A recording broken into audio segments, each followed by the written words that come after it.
Obrigado, Sr. Presidente. Cumprimento em nome parlamentar do PST o Sr. Professor Vítor Santos. Sr. Professor, eu tinha aqui um conjunto de questões, mas há uma primeira que eu gostaria de colocar desde já, até para podermos de alguma forma esclarecer aqueles que nos estão a ouvir. Quando o Sr. Professor fala em sobrecustos dos COMEC, está-se a referir ao sobrecusto relativamente ao CAI ou relativamente ao mercado?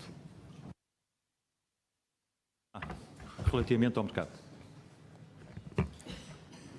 Muito bem. Se é relativamente ao mercado, é evidente que esta era uma realidade que à época não se colocaria, certamente. Se é relativamente ao mercado que fala sobre o custo, era uma realidade que não se punha quando se criaram os COMEC. Não, mas quer dizer, o sobrecusto dos COMEC foi criado após a sua criação, o indicador foi criado após os COMEC entrarem em vigor, naturalmente. Muito obrigado. Voltemos ao parecer da ERSE, tão falado durante esta manhã. No parecer da ERSE de maio de 2004, portanto, que já aqui foi referido, incidiu sobre o projeto do Decreto-Lei 240/2004, portanto, conhecido pelo Decreto-Lei dos COMEC. A ERSE considera que existem 4 situações que representam um acréscimo de custos para os consumidores de energia no montante de 840 milhões de euros. A saber, o prémio de risco no valor de 0,25% a adicionar à taxa de desconto utilizada no cálculo do valor atualizado do CAI. Em segundo lugar, a remuneração adicional dos terrenos. Em terceiro lugar, os investimentos ambientais a efetuar nas centrais de Sines e do PEGO, remunerados também à taxa dos CAI. Quarto e último lugar, os custos das operações de titularização. Senhor Professor, começamos por este último. Durante o tempo em que o Senhor Professor foi Presidente da ERSE, porventura verificou-se algum acréscimo de custo relativamente a operações de titularização? Para responder, Sr. Professor. Não houve, uma vez, estamos a falar dos COMEC, não houve nenhum processo de titularização relativamente aos COMEC. Portanto, se não houve nenhuma titularização, nós tínhamos essa informação, mas queremos confirmá-la, Sr. Professor, se não houve nenhuma titularização, verdadeiramente acaba por não haver nenhum sobrecusto. Dir-me-á, poderia ter havido, mas não houve.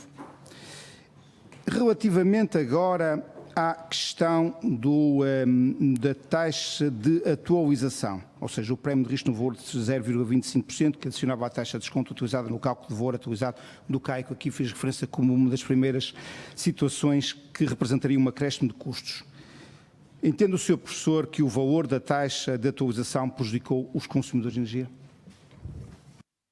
Para responder, Sr. Professor. A ERSE sempre, quer dizer, relativamente à taxa de atualização, nunca discordamos. Ela está definida de forma precisa, quer dizer, a taxa não é definida no 240, mas é definida a forma como deve ser calculada, e exatamente com os termos que são aqueles que o Sr. Deputado já referiu. No fundo, utilizava só até a crescida de um spread de 0,25%. E essa taxa, respondendo apenas à questão que me pôs, essa taxa é correta. O problema é o relacionamento entre as duas taxas. Já não estou a responder à sua questão, já estou a ir um bocadinho para além da sua questão. É o relacionamento entre essa taxa e a taxa de juro que está associada à parcela fixa dos COMEC, que é de 7,55. Faça favor, Sr. Deputado. Bom, obrigado, Sr. Professor. A verdade é que, do nosso ponto de vista, se o prémio de risco faz aumentar a taxa de atualização, quanto maior for a taxa de atualização, menor a valor atualizado, e isto, na nossa perspectiva, naturalmente, não prejudica os consumidores. Quanto à questão dos investimentos ambientais, Sr. Professor, nós aqui temos uma imensa dificuldade em acompanhar o raciocínio que foi expendido pela ERSE no seu parecer de maio de 2004. Estamos a falar dos investimentos ambientais centrais do PEGO, e de Sines, em que a ERSE estimou um sobrecusto de 432 milhões de euros. E nós dizemos que não conseguimos acompanhar, Sr. Professor, pelo seguinte: se a central do PEGO continuou ao abrigo dos CAI, e portanto não transitou para os COMEC, e se os CAI, que são contratos que, do nosso ponto de vista, estão absolutamente blindados, dizia que eventuais investimentos adicionais, sejam resultados de uma imposição do Estado, ou sejam resultado de legislação aprovada, estes investimentos teriam que ser sempre remunerados nos termos do CAI, como acabaram por ser. Ora, se já estava previsto no CAI que investimentos adicionais tinham que ser remunerados nos termos do mesmo, e eles assim foram, já que não transitaram para os COMEC, nós não conseguimos perceber esta opinião emitida pela ERSE de que estaríamos perante um custo adicional de 432 milhões de euros. Bom, às vezes a visão das coisas ao longo do tempo vão-se alterando, não é? E relativamente a este aspecto em particular, de facto, esse tipo de custos que foram feitos por resultado da aplicação da regulamentação, é discutível que em abstrato, independentemente do montante dos custos, que eles não possam ser, ou seja, no fundo, nesta matéria, provavelmente, se os custos forem eficientes, se tivéssemos CAI, em vez de termos os COMEC, os custos seriam, da mesma forma, num caso e no outro, repassados, enfim, incluídos nas tarifas.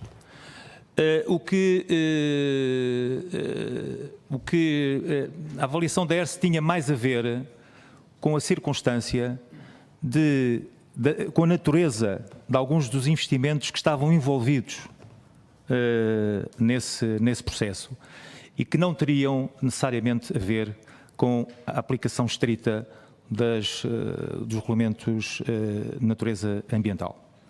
Mas relativamente aos investimentos, quer dizer, o problema é o seguinte: bem ou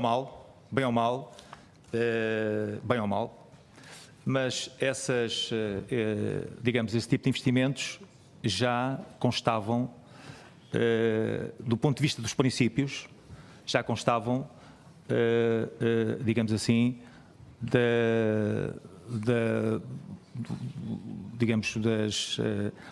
das regras que estavam estabelecidas no caso dos CAI. Faça favor, Sr. Deputado. Muito obrigado, Sr. Professor. Ainda relativamente a esta matéria, vamos ao último ponto. Ou seja, em relação à remuneração adicional dos terrenos, o que ficou determinado, o tal que também ajudaria a criar um sobrecusto na ordem dos 840 milhões de euros, em relação à remuneração adicional dos terrenos, dizia eu que o que ficou determinado é que seria a ERSE quem determinaria a taxa de remuneração dos mesmos. E foi, corrigir-me-á se eu estiver errado, Sr. Professor, e foi exatamente ao abrigo da Portaria 96/2004 que a ERSE determinou que essa taxa seria exatamente igual a zero. Ora, se a remuneração desses terrenos ao abrigo exclusivamente do Decreto-Lei dos COMEC, porque estava a taxa zero, por determinação da ERSE ao abrigo da Portaria, conforme eu referi, também aqui não pode haver um sobrecusto de 408 milhões de euros que é referido no parecer da ERSE. Faça favor, Sr. Professor, para responder. Bom, aí estamos, isso é o problema das previsões, não é? Às vezes é difícil fazer previsões. Eu já agora, relativamente a essa matéria, gostava de fazer um enquadramento, porque este é um assunto que exige algum enquadramento para ser percepcionado.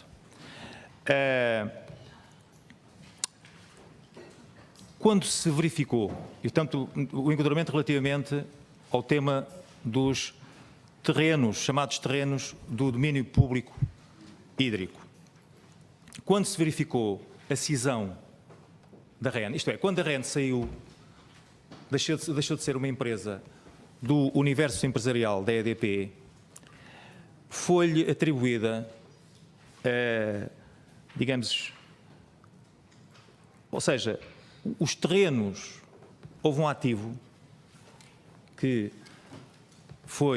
passou a constar do balanço da REN, que foi os terrenos do domínio público hídrico. Por mais estranho que possa parecer, são registros, são metodologias de natureza contabilística, foi exatamente isto que aconteceu.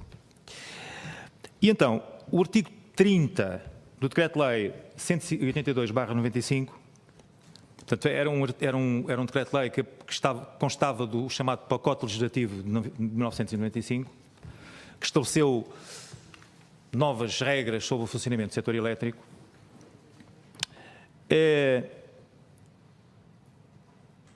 A remuneração desse ativo, da REN, deveria ser assegurado através de uma taxa, como o Sr. Deputado referiu, através de uma taxa de remuneração definida pela ERSE. A ERSE, na altura, e sinceramente, honestamente, quer dizer, a meu ver, estou completamente de acordo com a decisão, foi tomada em 95, fixou uma taxa de juros igual a zero. Isto é um tema delicado, quer dizer, vamos ver, há sempre dois olhares, é um tema sobre o qual pode haver duas perspectivas diferentes. Podemos olhar para o tema de um ponto de vista contabilístico, e de um ponto de vista contabilístico faz sentido fixar uma taxa de remuneração sobre uma componente do ativo. Mas também podemos olhar do ponto de vista do regulador, que nesta matéria, tendo sido cometida a capacidade de definir a taxa, o regulador não conseguia perceber, em primeiro lugar, porque é que um ativo que fazia parte do domínio público hídrico, por que razão é que fazia parte do balanço da REN, e fazendo parte do balanço da REN, por que razão é que deveria ser remunerado? E mais, por que razão é que, face a uma situação destas, devia ser a ERSE a estabelecer essa remuneração? Eram mais ou menos estas questões que eu imagino, eu nesta altura não estava na ERSE, mas que imagino que terão sido colocadas pela ERSE. E, muito bem, fixou uma taxa igual a zero. Digamos que, depois, mais tarde, no contexto da extinção dos CAI, o Decreto-Lei 198/2003 veio a estabelecer que, digamos, a fixação de uma taxa de remuneração sobre este ativo passava a ser da competência do Ministério da Economia. E foi isso que aconteceu. E a partir dessa altura, através, penso que de um despacho, agora não me recordo assim com toda a precisão, mas certamente através de um despacho, o Ministério da Economia, não, por acaso foram portarias, através de portarias, o Ministério da Economia passou a definir taxas, e aliás isso aconteceu, houve até uma certa, enfim, houve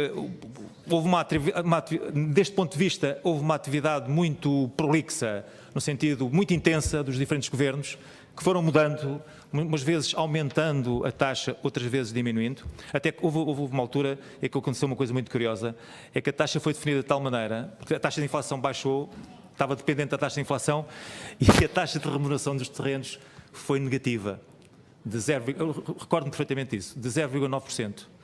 E então, em vez de haver uma remuneração, a REN teve que pagar um determinado montante pela remuneração dos terrenos. Mas o que eu quero aqui assinalar com esta digressão sobre este tema é que no momento inicial em que a questão foi colocada, a ERSE porque neste caso concreto tinha capacidade de decisão, que essa capacidade de decisão foi atribuída através do decreto-lei, a ERSE disse, não, sobre isto fixamos uma taxa nula. Quando lhe foi retirada essa decisão, e essa decisão passou a ser atribuída ao Ministério da Economia, através de portarias, a ERSE, naturalmente, aplica a lei, e aplicou a lei, e resultando da aplicação, as regras eram estabelecidas de forma inequívoca, os parâmetros eram fixados pelo Governo e a ERSE não podia fazer outra coisa que não fosse aplicar estas portarias. Ou seja, o que eu quero assinalar é que, como estava previsto um pouco no parecer da ERSE, de facto, houve custos que foram suportados pelos consumidores,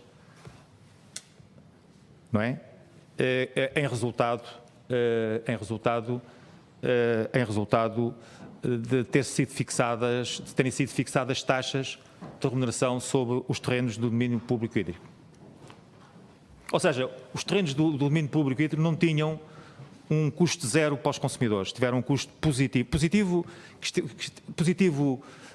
tiveram um custo para os consumidores. Muito obrigado.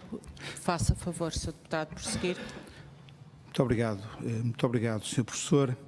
A verdade é que em estes 4 pontos que eu acabei de assinalar, a ERSE, no seu parecer, eu sei que são previsões, mas apontava para sobrecustos na ordem dos 840 milhões de euros. Em nenhum deles isso aconteceu. Mas voltemos à questão da remuneração adicionais dos terrenos. O Sr. Professor referiu muito bem. Foi a partir dos governos do engenheiro José Sócrates que passou a haver remuneração adicional. Portaria 471/2007, 19 de abril, era então o Ministro da Economia, Dr. Manuel Pinho. Portaria 542/2010, de 21 de julho, era Ministro da Economia, o Dr. Vieira da Silva.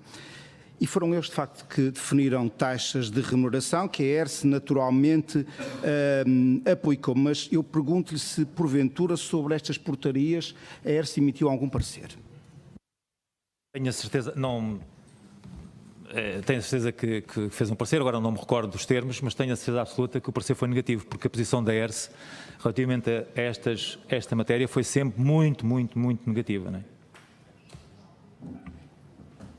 E foi. Como o Sr. Deputado compreenderá, eu durante os 11 anos da ERSE terei emitido para aí uns 1000 pareceres, enfim, muitos pareceres, e portanto não me recordo completamente todos, mas tenho a certeza que o parecer da ERSE sobre essas portarias foi sempre, digamos assim, com reservas. Muito obrigado, Sr. Professor. E depois, para terminar este capítulo, foi exatamente com o engenheiro Jorge Moreira da Silva, Ministro da Pasta e Energia, que foi publicada a portaria 301/2013, que, de uma vez por todas, extinguiu a necessidade dos pagamentos desses terrenos. Está correto, não está? O que acontece com essa portaria é que estabeleceu um sistema de remuneração dos terrenos, mas com base num sistema de incentivos. Foi uma nuance, houve uma modificação que introduziu uma inovação, ou seja, foi alterado um mecanismo de remuneração dos terrenos do domínio público hídrico, ou seja, a compensação, a taxa de remuneração dependia do desempenho da REN relativamente a 3 fatores. Relativamente à realização dos testes de disponibilidade,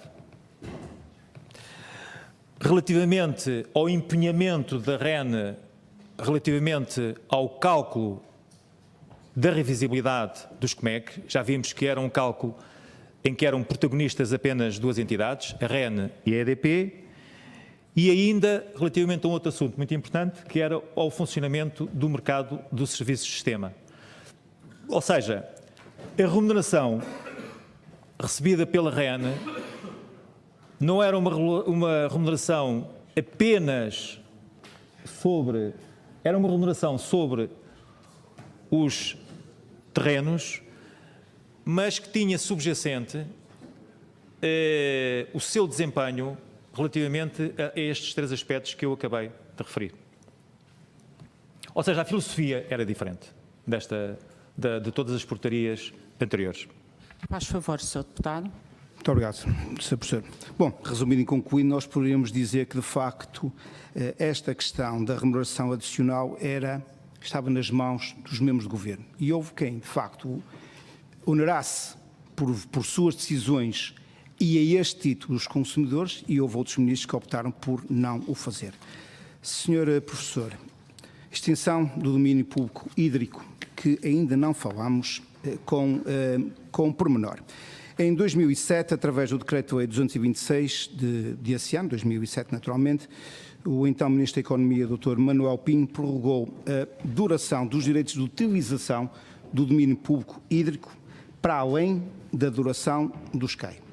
Quando chamado à Comissão de Economia, nesta Assembleia, referiu que esta prorrogação decorria obrigatoriamente do Decreto-Lei 240, ou seja, o Decreto-Lei dos COMEC. Ora, o Sr. Professor é naturalmente conhecedor dos decretos-leis do 182 e o 183 dos CAI, ambos no ano de 95, é naturalmente conhecedor dos acordos de cessação dos CAI e é claramente um conhecedor do Decreto-Lei 240/2004. O que gostaríamos de saber é que nos elucidasse onde é que está referida a obrigatoriedade de prorrogar a duração dos referidos direitos para lá da duração dos CAI. Onde é que isso está? Muito bem. Talvez esta é uma questão que gostaria também de fazer um enquadramento rápido. Para dizer o seguinte, de facto, a publicação do Decreto-Lei 226/2007 e que permitiu a utilização do domínio público hídrico por parte das centrais hídricas com COMEC, após a cessação dos CAI,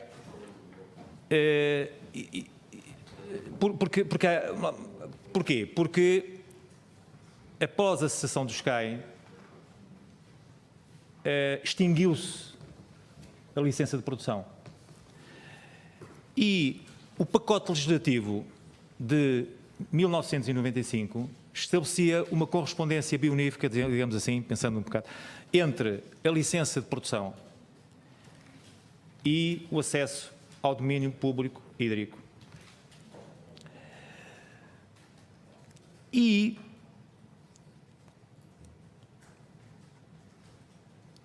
cessando os CAI e cessando a licença de produção, era necessário assegurar, digamos, o acesso ao domínio público hídrico e também a prorrogação da licença de produção. Mas aquilo que deveria ter acontecido e não aconteceu, foi que a extensão da licença de produção e do acesso ao domínio público hídrico devia acontecer até ao fim dos CAI. A decisão que foi tomada não foi exatamente essa. A decisão que foi tomada foi a de que a extensão do acesso ao domínio público hídrico e também da licença de produção ultrapassou o prazo do fim dos CAI e foi ampliada, prolongada até ao fim do prazo dos ativos de construção civil associado aos aproveitamentos, às barragens. Bom, não seria... isto poderia ter sido feito, só que a ser feito não poderia, teria que haver lugar a um concurso público.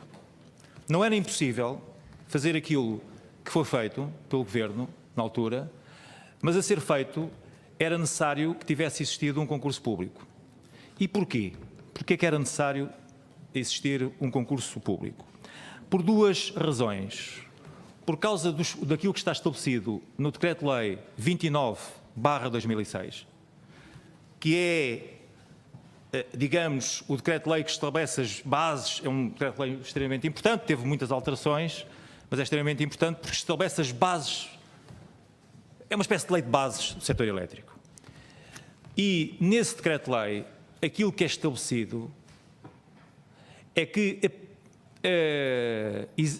passa a existir, com a publicação desse decreto-lei, passa a existir digamos assim, um regime de produção de mercado. O regime de produção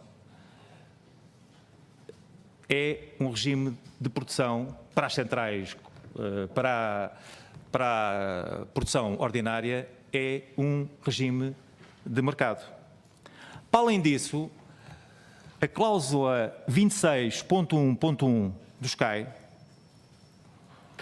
dos aproveitamentos hídricos, estabelece o seguinte, é que um ano antes do fim do prazo do SCAI,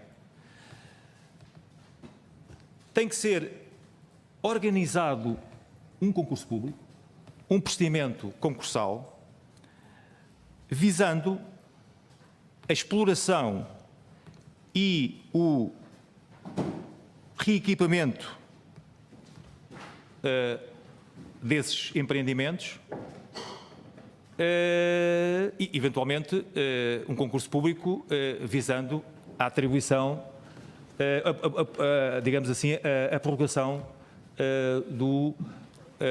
quer da licença de produção, quer do acesso ao domínio público hídrico. Portanto, no fundo, da conjugação do 29/2006, que estabelece o princípio de que a produção, o regime que se aplica à produção ordinária é o regime do mercado.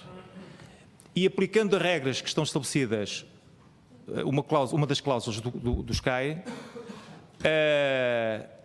isso aplica-se não apenas a isto, aplica-se a outras matérias. Um ano antes da cessação, de se atingir o fim do prazo do SCAI, devia ser organizado um concurso público. Portanto, isso está explicitamente, resulta da conjugação do SCAI. Os SCAIs têm todos a mesma estrutura, a cláusula 26.1.1 existe em todos os SCAI, e conjugando com o 29/2006, verifica-se o concurso público é mesmo obrigatório, seria obrigatório. Eu sei que já terminei, mas era mesmo só para fechar. Portanto, é mesmo só para fechar uns segundos.